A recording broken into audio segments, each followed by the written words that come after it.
Et bonjour, bonjour à tous. Bienvenue à tous. Je m'appelle Angie Bransington, conseillère principale en changement social et comportemental à l'USAID à Washington. Et j'ai le plaisir de vous accueillir un deuxième webinaire de la série d'apprentissage Breakthrough Action, de l'im- l'aperçu à l'impact. L'exploitation de la CSC pour le changement durable. La séance d'aujourd'hui s'intitule Changement novateur, institutionnalité, innovation et la défense des intérêts des CSC. Cette série en 5 parties est conçue pour mettre en valeur le pouvoir transformateur des initiatives des changements sociaux et comportementaux et le but étant qui vise à vous inspirer, à vous informer, à vous encourager à adapter ces approches éprouvées à votre contexte. Aujourd'hui, je vais vous guider à travers de cette session passionnante où nous explorerons comment Breakthrough Action fait progresser le domaine de la CSC en intégrant dans les pratiques de santé et le développement. Nous allons parler du travail qui a émergé, comme par exemple le renforcement du leadership local, l'obtention des financements locaux, le renforcement des capacités locales et la promotion des réactivités locales. Nous allons entendre les présentateurs suivants aujourd'hui, chacun présentant un aspect unique de la façon dont la CSC a été institutionnalisée grâce à des innovations localisées et renforcement des capacités. Mohamed Sangaré, le conseiller régional CSC pour l'Afrique de l'Ouest francophone chez Breakthrough Action, il possède une vaste expérience dans la fourniture d'un soutien stratégique aux pays de la région afin de maximiser l'impact potentiel de la CSC sur les programmes de planification familiale et de santé. Il fera une présentation aux côtés d'Erin Portillo, chargée du programme principal de la planification familiale chez Breakthrough Action. Alors, ils partageront leurs idées sur le travail avec le partenariat de Ouagadougou. Ensuite, nous allons entendre le docteur Dini Aboubakar, conseillère en renforcement de capacité, engagement communautaire et partenariat. Et Dr Dini expliquera comment l'équipe nationale d'innovation au Niger applique la conception comportementale pour inspirer un changement de politique de santé. Enfin, nous accueillons Orita Labangura, spécialiste du plaidoyer et du renforcement des capacités chez Breakthrough Action Liberia, et Joseph M. Menlor, directeur exécutif du comité de plaidoyer pour la santé à Nimba, au Libéria. Ils discuteront des parcours des comités de plaidoyer en matière de santé du Libéria pour devenir des organisations indépendantes de la société civile. Nous avons de la chance d'avoir cette incroyable brochette de présentateurs qui sont à l'avant-garde de l'innovation de la CSC dans leurs régions respectives. Suivante, s'il vous plaît. Avant de plonger dans les présentations, juste quelques points euh, d'intention, donc des conseils d'intention, d'intendance. Cette séance aura une durée de 60 minutes, y compris un segment de questions-réponses. Nous vous encourageons à soumettre vos questions tout au long de la présentation à l'aide de la fonction des questions-réponses. Nous ferons de notre mieux pour répondre au plus grand nombre et nous allons répondre soit à travers cette fonction, soit en direct par les présentateurs. Nous sommes également heureux d'offrir l'interprétation simultanée en français pour le webinaire d'aujourd'hui. Pour accéder à l'interprétation, veuillez cliquer sur l'icône interprétation en bas de votre écran et sélectionner la langue que vous souhaitez entendre. Cela permettra d'engager pleinement dans les discussions d'aujourd'hui. Et maintenant, sans plus, nous allons plonger dans la première présentation de l'Afrique de l'Ouest avec le partenariat de Ouagadougou. Mohamed, c'est à vous. Ok, merci beaucoup Angie pour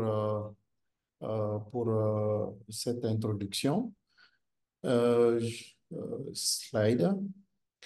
Je vais donc présenter un résumé succinct avec ma collègue Erin concernant l'assistance technique que Bref Action a apportée au pays du partenariat Ouagadougou, qui est un partenariat fondé en 2011 avec 9 pays, avec un objectif de pouvoir accélérer les progrès en matière de planification familiale et également de pouvoir atteindre 13 millions d'utilisatrices à l'horizon 2030. C'est un partenariat qui est soutenu par plusieurs organisations, notamment l'USAID et Bill et Melinda Gates. Slide.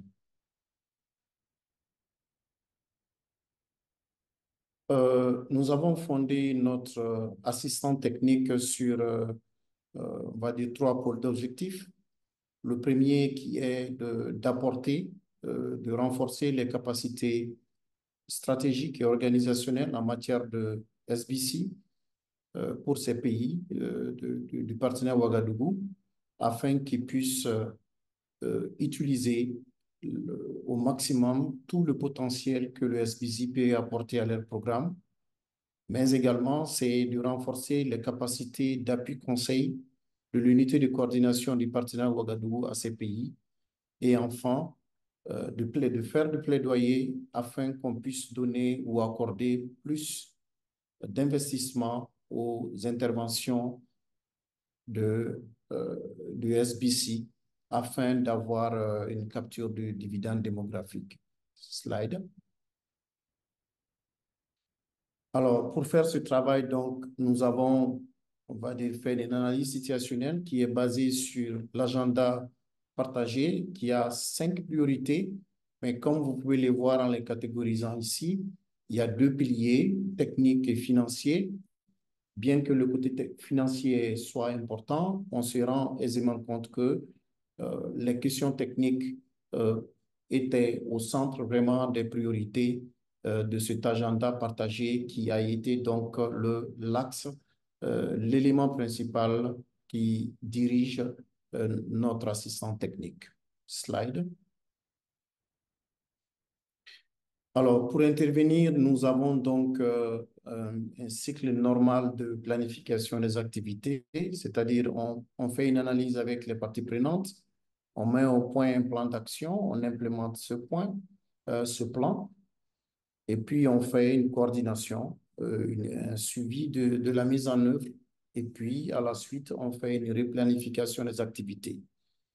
Ce plan est bâti autour de 3 pôles d'intervention, notamment tout ce qui est stratégique en termes de, de plans stratégiques, par exemple, de santé maternelle ou de plaidoyer, de renforcement des capacités dans divers domaines, mais également en termes opérationnels, notamment de campagne ou de la mise en œuvre de pratiques à haut impact ou de création de la demande. Slide. Alors, pour que nous puissions travailler sur le volet renforcement des capacités, nous avons donc fait une analyse des capacités actuelles dans le pays, notamment, c'est ce que vous voyez sur cette image, et c'est ce qui nous a permis de comprendre globalement que les pays du partenariat Ouagadougou ont besoin d'être renforcés dans les capacités de planification, de suivi et évaluation des interventions de SBC, mais dans le domaine de la mise en œuvre, cette capacité existante est assez acceptable. Et donc, sur cette base, nous avons mis en œuvre un certain nombre d'interventions de renforcement des capacités, que ce soit en matière de genre, des concepts fondamentaux de SBC, de normes sociales ou du changement de comportement des prestataires, et nous a permis de toucher, de renforcer les capacités de 637 personnes qui viennent du gouvernement, de la société civile, des jeunes ou des autres partenaires d'implémentation. Slide. Un autre résultat important, c'est le plan national d'action nationale budgétisé, qui est en fait une feuille de route qui identifie les activités qui peuvent permettre à ce que la vision en matière de taux de prévalence contraceptive du pays peut être atteinte. Et dans ce cadre-là, nous avons travaillé dans, à renforcer ce processus-là dans les différents pays. Slide.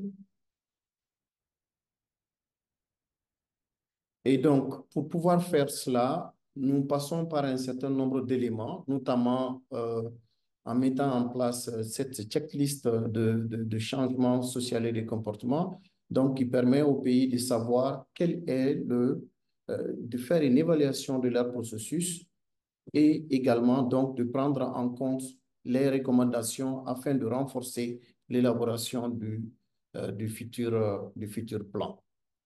Slide. Alors, un autre résultat important, c'est l'augmentation des allocations budgétaires qui ont été accordées au SBC. On en voit ici au Niger une augmentation de 7%, au Burkina Faso 8%, en Côte d'Ivoire 9%, et puis au Sénégal 12%.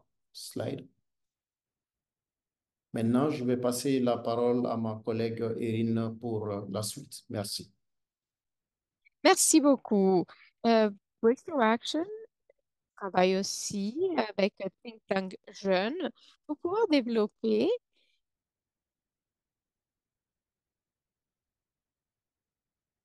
une application qui serait accessible pour les 9 pays du partenariat de Ouagadougou. Il atteint 120 personnes qui sont formées et il y a donc des sessions pour pouvoir atteindre ces sessions d'information et pour pouvoir gérer cette plateforme. Depuis son lancement en 2022, il y a eu plus de 13 000 jeunes qui ont pu accéder à ces chatbots. Il y a eu des messages, des échanges de messages et on a pu améliorer notre message sur, par exemple, la gestion des cycles ou trouver des services de santé reproductive. Ensuite, nous avons partagé le développement des réunions annuelles du partenariat de Ouagadougou et ils ont été très importants pour le dialogue régional entre les jeunes et pour pouvoir atteindre les objectifs du partenariat de Ouagadougou dans ses partenaires. Ensuite, avec ces réunions, Breakthrough Action a organisé aussi des réunions parallèles avec des membres de l'équipe. On a travaillé avec d'autres ministères et d'autres parties prenantes pour pouvoir euh, trouver des solutions de CSC et pouvoir atteindre les objectifs. Ils ont aussi participé dans d'autres événements et Breakthrough Action a travaillé avec les jeunes, les leaders jeunes, en incluant une réunion sur les différentes expériences et discuter des différentes approches cette année. Entre l'année 2023 et 2024, Breakthrough Action a organisé une série de 3 jours, des présentations et de renforcement de capacité, des ateliers de renforcement de capacité. Ils ont créé ceci pour les différents parties prenantes d'une façon, parfois ce n'est pas possible puisque les ordres du jour sont toujours très chargés. On a travaillé aussi avec le OPCU pour travailler dans leur agenda sur les normes sociales, la recherche et d'autres. Ceci a soutenu aussi la recherche pour pouvoir parler de l'accès de la planification familiale et les éléments sociaux et culturels qui impactent leur accès. Breakthrough Action a aussi donné du soutien et de la formation à deux unités pour les subventions de l'agenda de recherche euh, du partenariat de Ouagadougou. Et ce genre d'ateliers vont nous aider à créer des nouvelles données probantes et de pouvoir aider dans cette communauté du partenariat de Ouagadougou. Suivant, s'il vous plaît. Ces efforts ont eu quand même quelques défis en incluant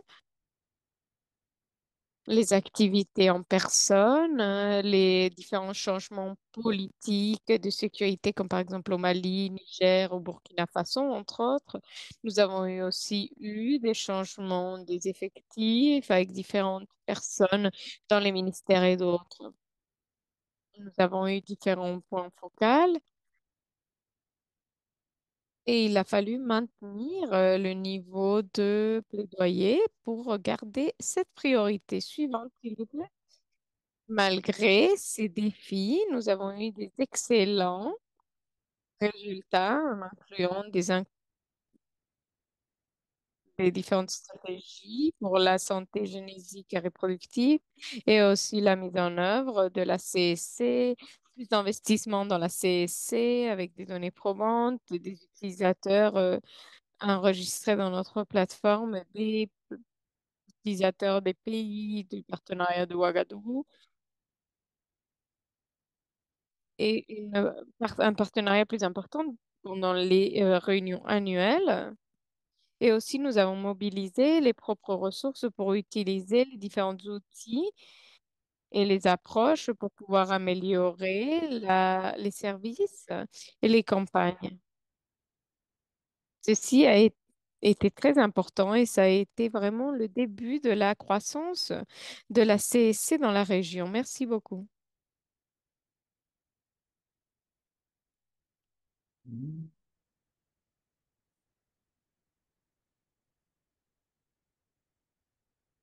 Merci Mohamed et Rin pour cette présentation perspicace sur la façon dont l'assistance technique de la CSC a conduit à des changements significatifs au niveau régional et national. Il est très inspirant de voir le lien direct entre le renforcement des capacités et un investissement national plus important dans la CSC grâce à une meilleure intégration de la CSC dans les plans de mise en œuvre chiffrés de la planification familiale au niveau national.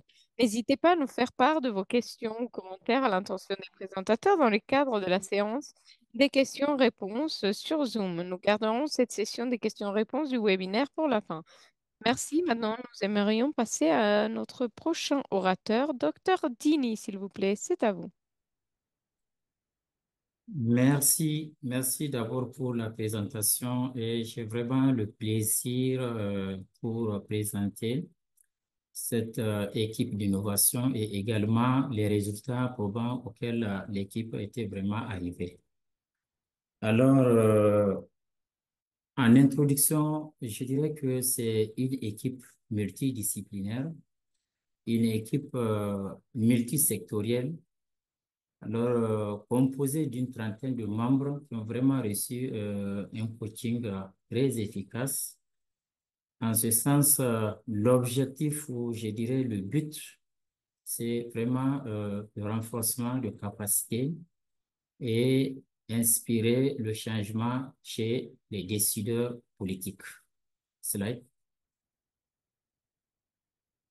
Alors, quelle inspiration que nous savons fort longtemps, les interventions des projets et programmes étaient axées sur des hypothèses et sur des questions plus ou moins subjectives, ne prenant pas en compte euh, les directives ou, je dirais, en tout cas, l'aspect psychosocial de l'individu, surtout que nous pensons, nous réfléchissons à la place de la communauté. Cela fait en sorte que ça favorise une limitation du changement de comportement tant souhaité et également la durabilité des actions. De ce fait, l'application de la science comportementale s'est avérée nécessaire pour engager, aider les décideurs politiques à mettre et à élaborer et à mettre en œuvre des programmes efficaces et basés sur des preuves sociales, économiques et culturelles. Slide.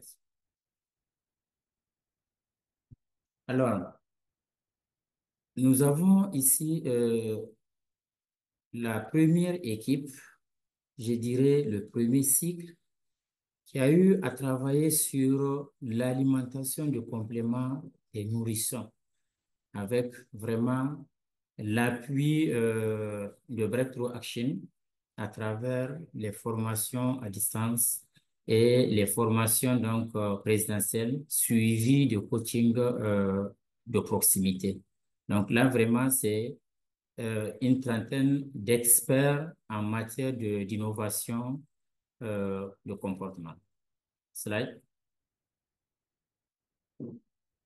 Alors, je l'ai dit, donc, c'est une équipe composée, en tout cas, de plusieurs disciplines et également de plusieurs secteurs. Ces équipes se situent tant au niveau national, au niveau régional, avec également des partenaires de mise en œuvre de l'USAID.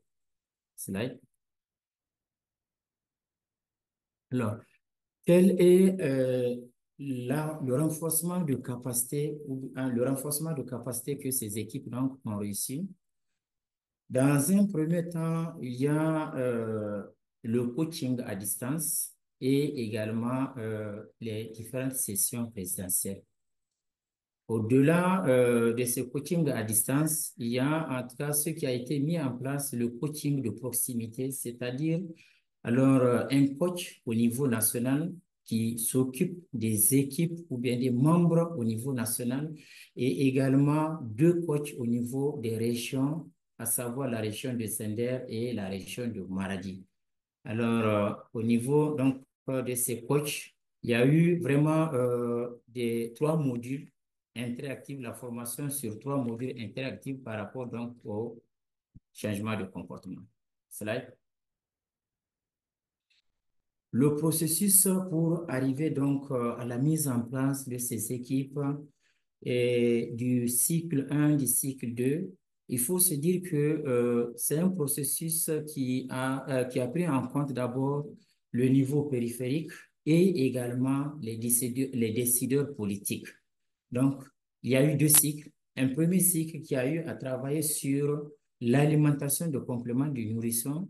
Le deuxième cycle a eu à travailler sur quatre solutions: la nutrition de la femme enceinte, la contraception du postpartum, les soins prénataux et enfin la réduction de la défécation à l'air libre.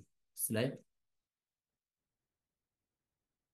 Nous avons devant nous, en tout cas, quelques résultats du premier cycle, à savoir les farines infantiles que les membres du premier cycle ont eu à produire. Et également, à travers les deux sauts que nous voyons là, c'est vraiment les indications pour pouvoir euh, la préparation, la conservation et également l'utilisation de ces farines-là. Donc, à travers ces deux sources, vous avez en tout cas toutes les indications nécessaires, les informations nécessaires par rapport à l'utilisation de ces farines infantiles.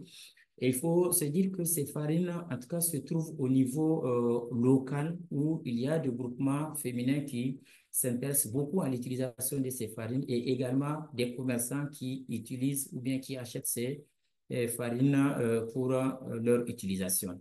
Slide. Alors, pourquoi ce processus a réussi? Le premier élément, c'est que ça permet aux décideurs de définir leurs priorités et également de cibler des comportements prioritaires dans le processus de mise en œuvre. Le deuxième élément, ça permet à l'élargissement donc à l'élargissement de la compréhension de ce comportement. Et également, le troisième élément, c'est par rapport tout simplement la modification des perceptions des publics cibles, c'est-à-dire les audiences. En ce sens, nous avons un témoignage de Madame Moudi, qui est la chef de division communication au niveau du ministère de la Santé publique, qui disait que auparavant, avant de s'intégrer dans cette approche, elle ne prenait pas en compte, en tout cas, l'aspect physique de l'environnement, l'aspect social, etc., dans la mise en œuvre de ces activités. Par contre, aujourd'hui, quand elle avait commencé, elle a vraiment changé et elle constate que on ne peut pas parler de changement de comportement sans prendre en compte ces éléments. Slide. Nous avons un deuxième témoignage qui vient de Madame Chombiano Binta, qui est également communicatrice. Elle était chef de division au niveau de la direction de la planification familiale. Elle est actuellement au niveau de la direction des études et de programmation. Nous allons écouter son témoignage toujours par rapport à la mise en œuvre de cette approche.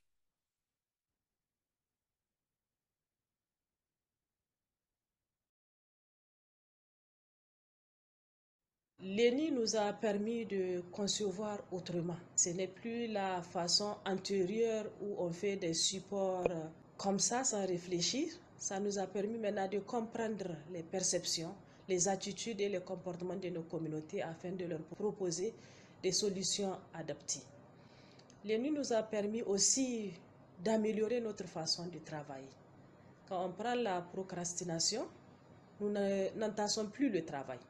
Et aussi le système de marketing nous a permis de présenter nos services promotionnels autrement pour atteindre vraiment notre objectif. Je voudrais que cette initiative continue, que ça soit mise à l'échelle. Et pour cela, nous devons commencer par élaborer le module de l'économie comportementale et de la conception centrée sur l'humain, former un pool de formateurs et aussi intégrer ce module dans le curricula des instituts de santé. Merci. Alors, quel impact pour cette approche donc au niveau du Niger? C'est que sûr, dans un premier temps, on peut parler de solutions innovantes, en tout cas mises en place ou bien dans le processus pour l'adoption de comportements au niveau de différentes structures telles que le ministère de la Santé, le ministère de l'Environnement, le ministère du territoire, de l'aménagement du territoire et également quelques instituts de santé publique. Au-delà donc de cette innovation des solutions, il y a en tout cas des experts qui sont vraiment disponibles, certifiés pour pouvoir concevoir l'économie comportementale et également valider les supports en ce sens. Il y a également le renforcement de capacités que, en tout cas, ces experts continuent à faire au niveau national et également au niveau régional. Slide. Alors, la localisation ou l'ancrage de cette approche, il faut se dire qu'au-delà donc des ministères de la Santé et des autres ministères, les outils donc sont contextualisés, disponibles sur le net, que chacun peut donc également les utiliser. Mais au-delà de ces aspects, nous voulons en tout cas ancrer cette approche au niveau des instituts de santé publique. En ce sens, nous avons déjà formé une cinquantaine d'étudiants en matière de communication, d'étudiants donc qui sont dans la section communication, qui seront donc des futurs cadres du ministère de la Santé et qui vont exceller dans le changement de comportement. Slide. Alors, la durabilité, comme je l'ai dit tout de suite, la disponibilité donc des ressources niveau local, les experts formés donc par rapport à cette innovation. Nous allons continuer à faire un plaidoyer pour pouvoir intégrer donc cette approche dans le curriculum des instituts de santé publique et également l'élaboration des différents modules pour faire l'enseignement. Slide. Leçons apprises, les challenges. Je dirais tout simplement que cette stratégie a suscité vraiment un grand engouement, tant au niveau des praticiens qu'au niveau donc des décideurs. C'est une approche, en tout cas, qui a de l'avenir et c'est vraiment une approche bien maîtrisée peut donc nous aider à réduire dans le temps de travail. Seulement, il y a quelques défis tels que, par exemple, les ressources, parce que c'est un processus qui prend énormément de temps. S'il faut passer par l'idéation, il faut passer par le prototypage, il faut passer par le test, etc. Ça prend énormément de temps. Donc, comme défi, c'est surtout les ressources et également le fait de continuer à appliquer donc cette approche. Slides. Merci. Nous sommes à la fin de la présentation.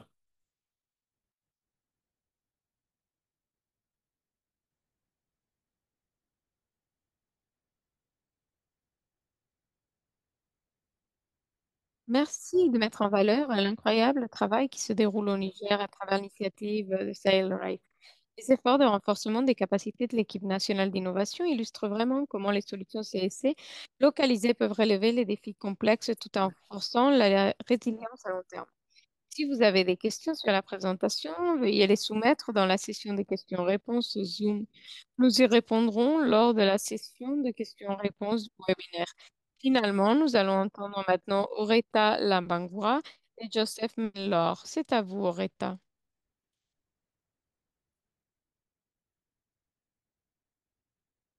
Bonjour, c'est un plaisir pour moi de partager avec vous les... la présentation que je vais suivre.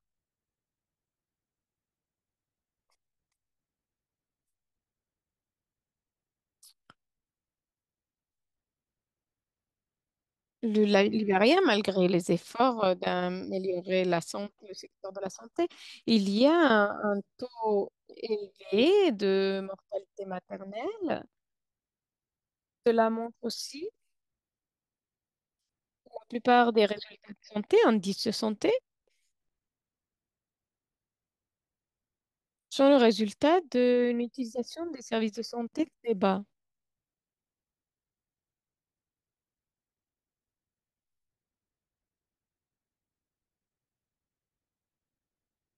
Et donc, il y a des zones où il y a plusieurs aspects culturels qui vont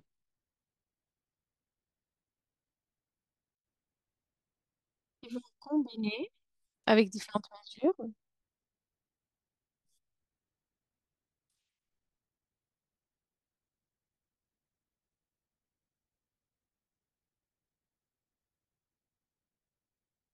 Il y a différents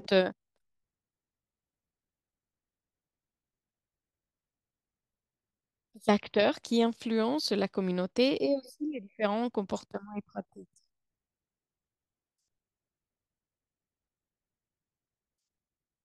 Donc, nous avons des dirigeants locaux qui ont un rôle majeur à jouer pour influencer les comportements et les pratiques en matière de santé et de leur communauté et inspirer le changement. Il faut donc améliorer les services de santé, changer les normes sociales et éviter des comportements qui impactent négativement les euh, indices de santé. Suivante, s'il vous plaît. Donc, nous avons eu une approche de plaidoyer adaptée par Breakthrough Action au Nigeria, visant à mobiliser les leaders communautaires influents pour diriger les efforts visant à influencer positivement les normes sociales dans leur communauté, renforcer les capacités identifiées à résoudre les problèmes de santé en utilisant des compétences de plaidoyer. Et cette approche SMART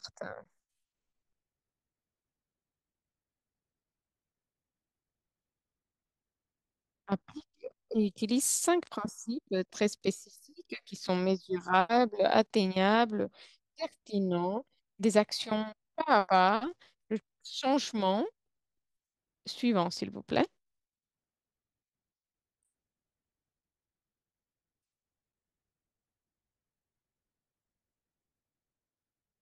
Tout d'abord, vous voyez ici des personnes qui sont importantes. Ce sont des participations volontaires, des leaders communautaires influents.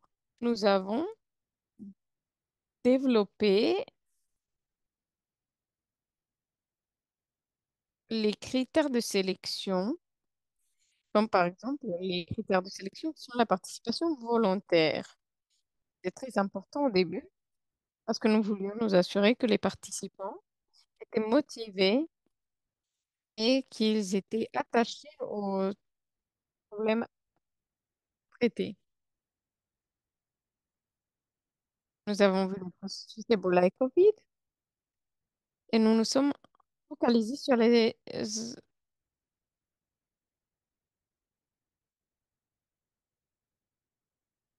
points importants.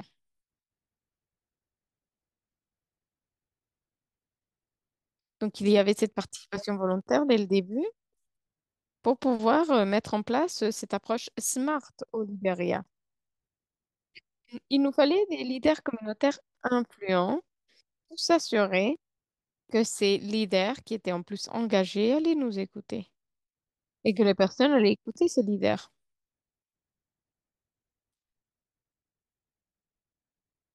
D'abord, la participation était très basse.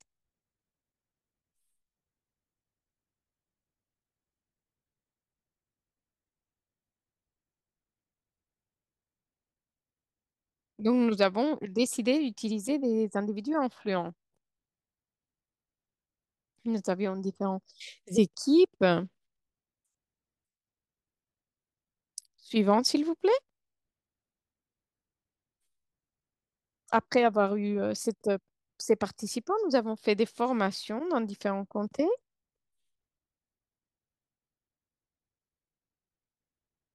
Le but étant qu'ils puissent identifier un défi de santé dans leur communauté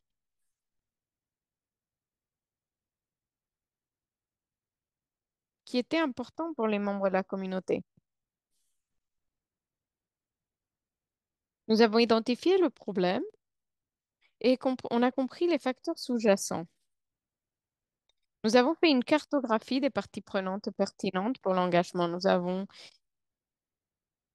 identifié quel était ce changement, le processus qu'il fallait suivre.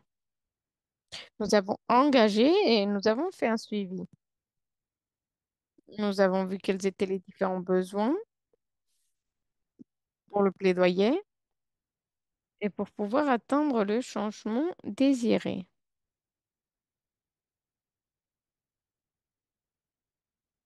Nous avons utilisé différentes méthodologies d'enseignement, en incluant la TCS et d'autres, pour s'assurer que les participants assistaient aux réunions de coordination de la santé des comités des districts. Ensuite, nous avons mis en place des groupes.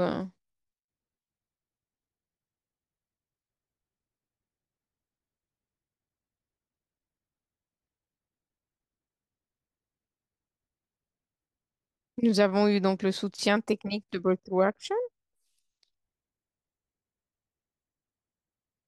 et ce groupe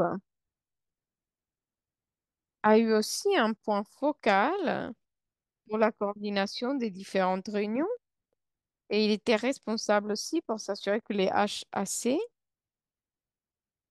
étaient comptés et étaient bien pris en compte.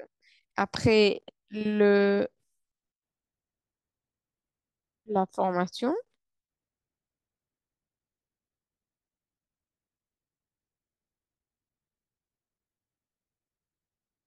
nous avons fait un événement qui ont été partagés pour parler de notre expérience.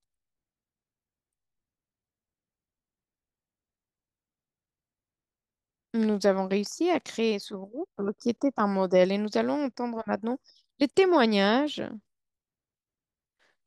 du président de Nima, du comté de Nima, sur le HEC.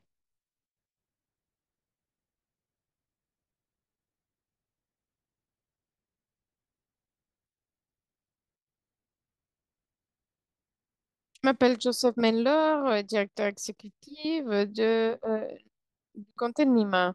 C'est un plaisir pour moi de partager avec vous l'expérience dans la plaidoyer de santé au Libéria. Breakthrough Action Libéria nous a donné du mentorat en 2021, février, comme un comité de plaidoyer de santé et nous a donné les points SMART. Avec ces capacités SMART, nous avons pu collecter des données probantes et faire un suivi pour s'assurer que les choses se fassent de façon positive dans la communauté. Notre technique de plaidoyer nous ont aidés à atteindre de différentes façons dans le comté de Nimba et dans le Tsompé à la communauté, ce qui nous a permis d'accepter les services d'ambulance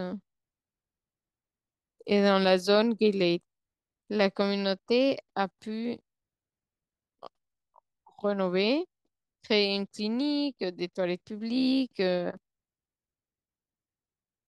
Et donc, cette stratégie SMART nous a aidés Et la relation avec les parties prenantes a été formalisée et nous a aidé dans la transition de notre organisation entre une organisation à part entière, une organisation de la société civile en 2023.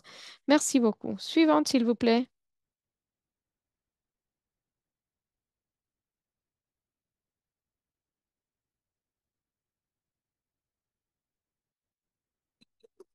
Nous avons eu des succès, bien sûr, mais nous avons eu des différents défis. Par exemple, l'attente d'allocation.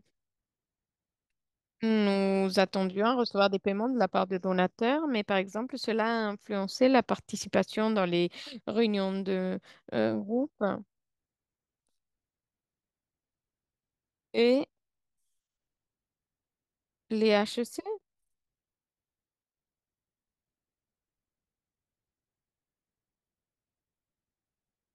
Nous disions qu'il y avait un lien entre la communauté et l'installation de santé.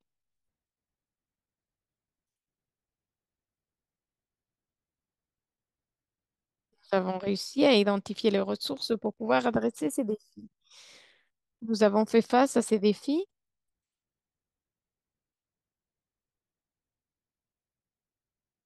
et donc c'était important d'équiper les membres de HAC avec différentes compétences.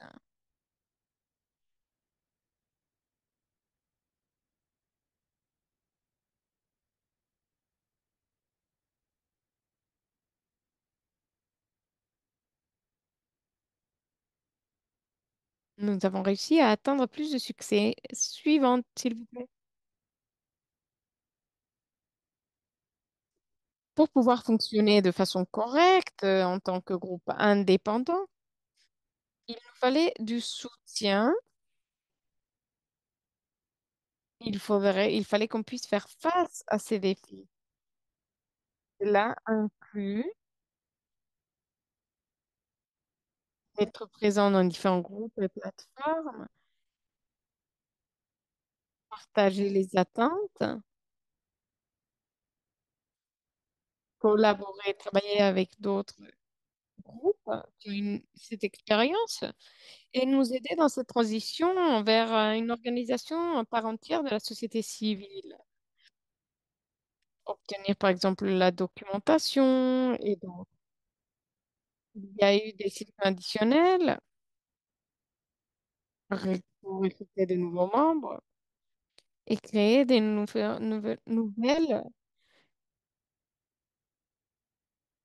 de nouveaux processus.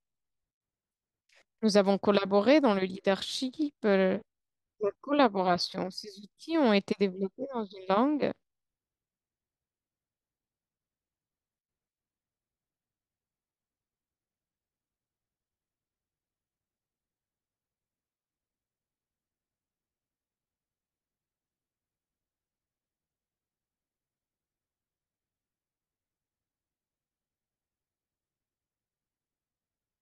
suivante, s'il vous plaît.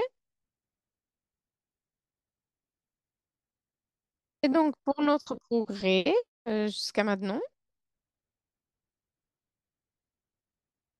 nous avons effectué un progrès remarquable. Nous avons pu consolider 47 districts HEC au niveau des districts dans 12 groupes. Et donc, au lieu d'avoir 47 groupes, maintenant, nous en avons que 12. Nous avons différentes autorités et ils sont en lien avec leur communauté. Ils ont maintenu ce lien. Cela nous permet aussi de créer et recruter de nouveaux membres.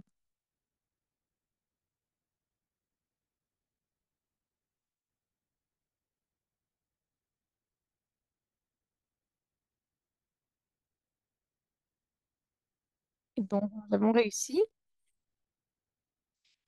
à avoir des groupes sécurisés. Nous avons fait cette transition. Nous avons eu 12 groupes. Nous avons maintenu les visions Et chaque groupe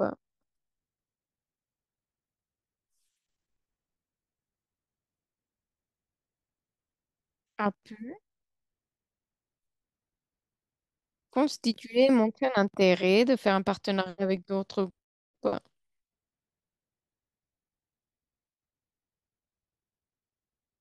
Ils continuent de travailler avec les différentes autorités des différents endroits. Merci.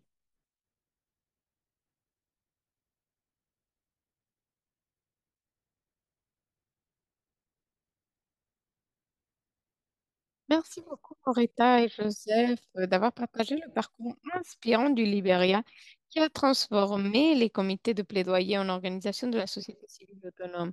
Cette transition est un exemple éloquent de la façon dont le leadership et le renforcement des capacités peuvent entraîner des changements à long terme et renforcer les systèmes de santé de l'intérieur.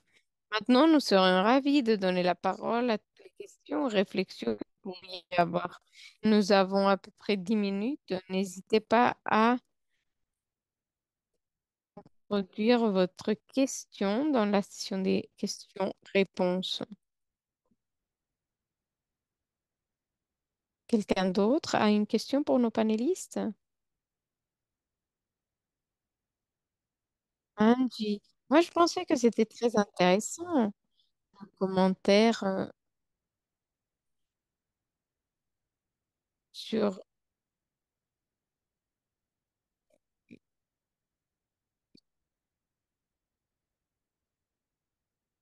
ce qui est dans euh, les universités. Nous savons que Breakthrough Action est en train de travailler aussi à la République démocratique du Congo.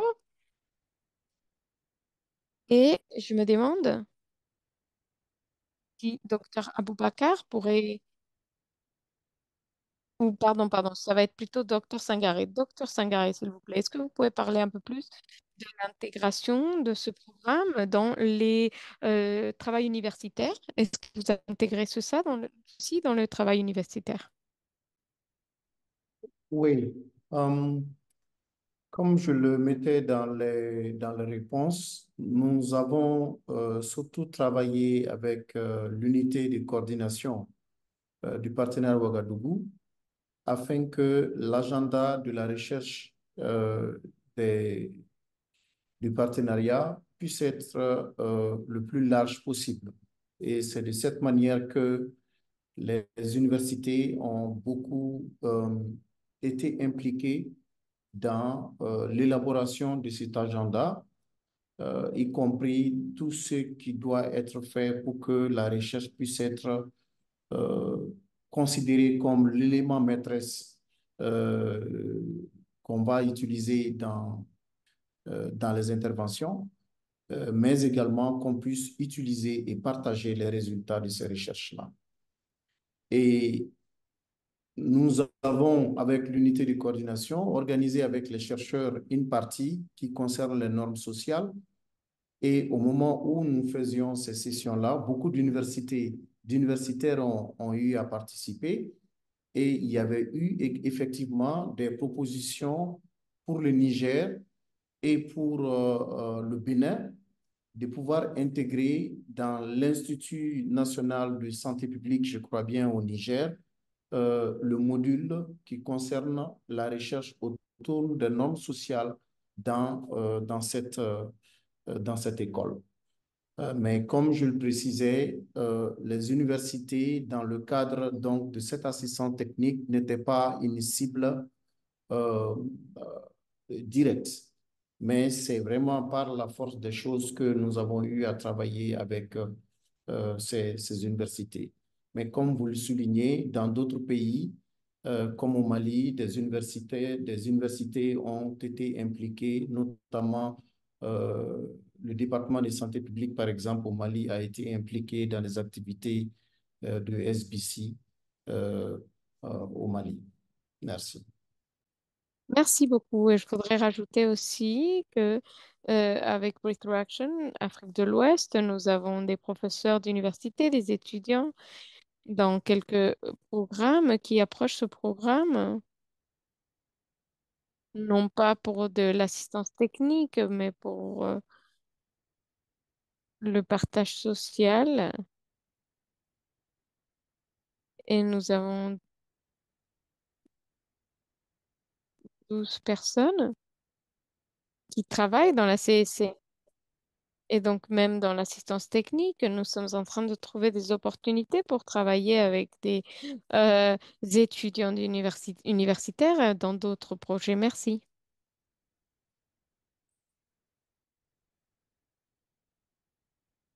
Y a-t-il d'autres questions? Pendant que les personnes sont en train de poser des questions, je voudrais dire aussi que nous avons la CSC, l'apprentissage, le central, et nous avons un lien pour vous. Pour ceux qui ne connaissent pas, cette centrale d'apprentissage CSC, c'est une plateforme gratuite en ligne où vous pouvez tous prendre des cours dans différents thèmes. Le, le domaine de la CSC. Donc, si vous voulez renforcer vos propres capacités, vous pouvez partager ces ressources avec vos amis et collègues pour que vous puissiez les partager parce que c'est une excellente ressource. Merci beaucoup. Nous n'avons pas d'autres questions, donc je vais poser une dernière question pour l'équipe du Liberia. Oretta est le directeur exécutif. C'est fascinant. Fascinant le travail que vous avez fait pour la formulation de ce comité. Je voulais savoir quelle a été la réception que vous avez reçue de la part du gouvernement du comté pour identifier et résoudre les ressources ensemble.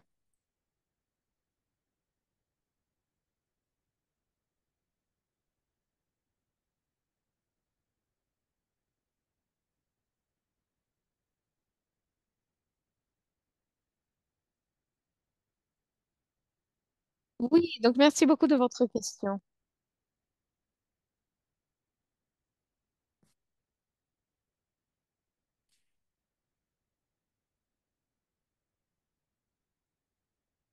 Nous nous assurons que les recherches sont innovatives et qu'on soutient un changement de comportement et notre contribution est vue par les autorités comme un effort supplémentaire pour le gouvernement. Merci beaucoup, Joseph. Juste pour rajouter à ce que Joseph a dit, c'est au début, quand nous avons commencé le projet,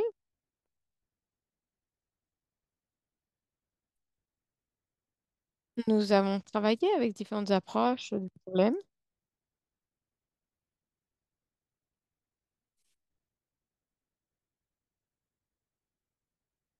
et ils ont décidé, pardon, de nous soutenir dans ce processus.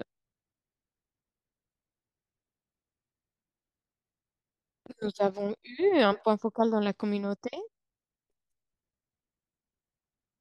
c'était notre point de liaison.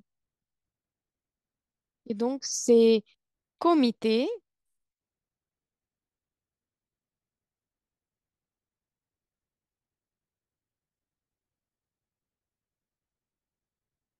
ont été informés que ces efforts étaient importants.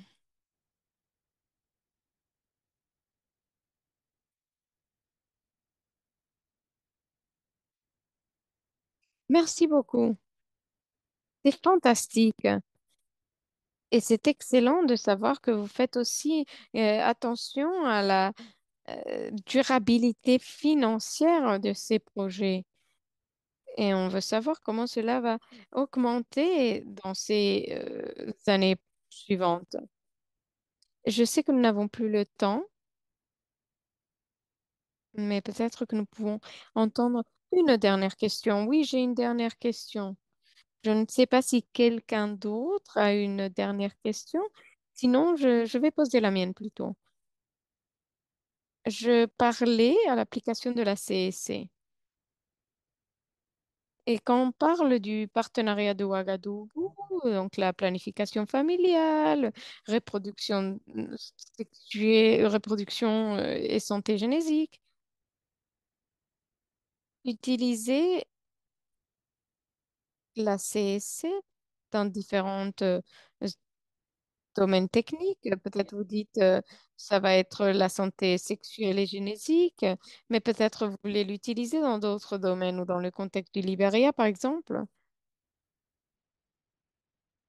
Chaque comté ou chaque communauté était en train d'identifier les domaines qui étaient les plus importants pour l'approche CSC. Merci.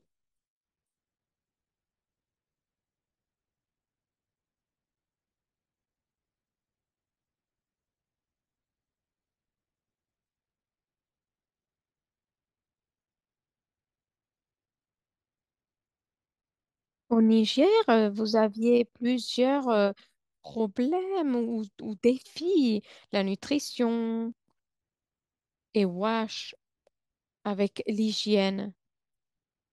Docteur Dini, est-ce que vous aviez des difficultés en essayant de savoir combien d'importance mettre dans chacune de ces problématiques? Comment vous aviez géré ceci? Merci, c'est à vous, docteur Dini. Oui, donc merci par rapport à ces différentes problématiques. Alors, comme en tout cas, on avait suivi le processus à travers l'idéation au niveau donc du ministère de la Santé, au niveau du ministère de l'Hydraulique, eau, hygiène, assainissement et également au niveau du ministère, ministère du Territoire.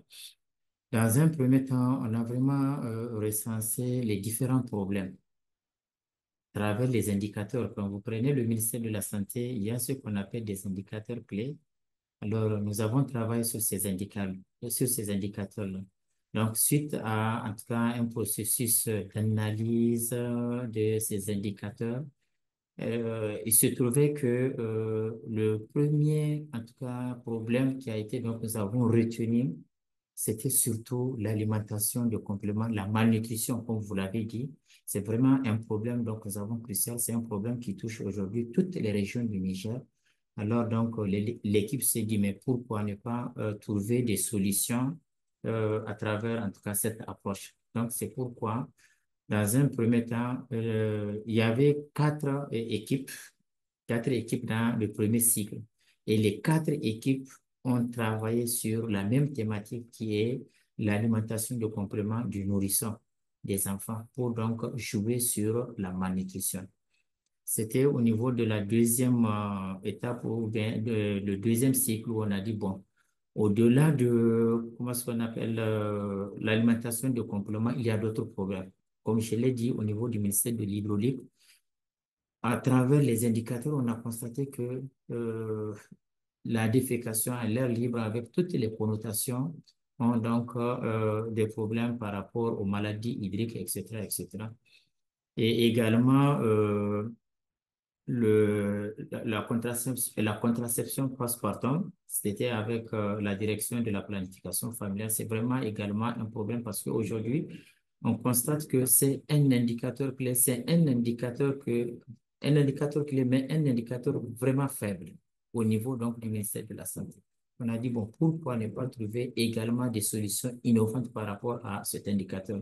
Et l'équipe a vraiment travaillé par rapport donc à cet indicateur-là. Avec donc nous avons des solutions qui sont déjà en train de en train de mettre en œuvre au niveau du ministère de la Santé à travers la direction de la planification familiale. Voilà.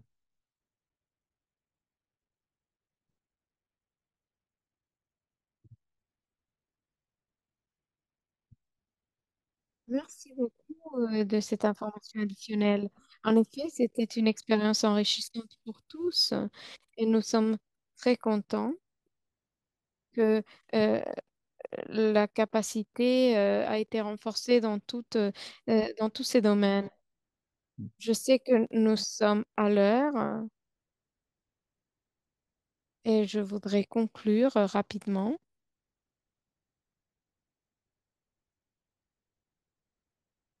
et remercier tous les présentateurs. Nous avons vu comment ces différentes transitions ont pu améliorer la CSC comme des composantes importantes.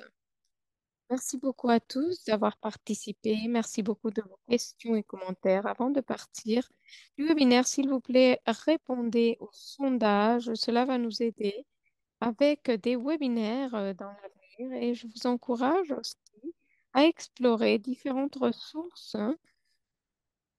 Vous avez différentes ressources dans la boîte de discussion. Ces ressources vont vous aider à voir comment Breakthrough Action travaille dans la CSC. Dès le début de ces séries Breakthrough Action, nous allons avoir un deuxième webinaire pouvoir renforcer les systèmes de santé le 10 décembre et on se revoit le 10 janvier, décembre, pardon. Merci beaucoup à tous. Prenez soin de vous.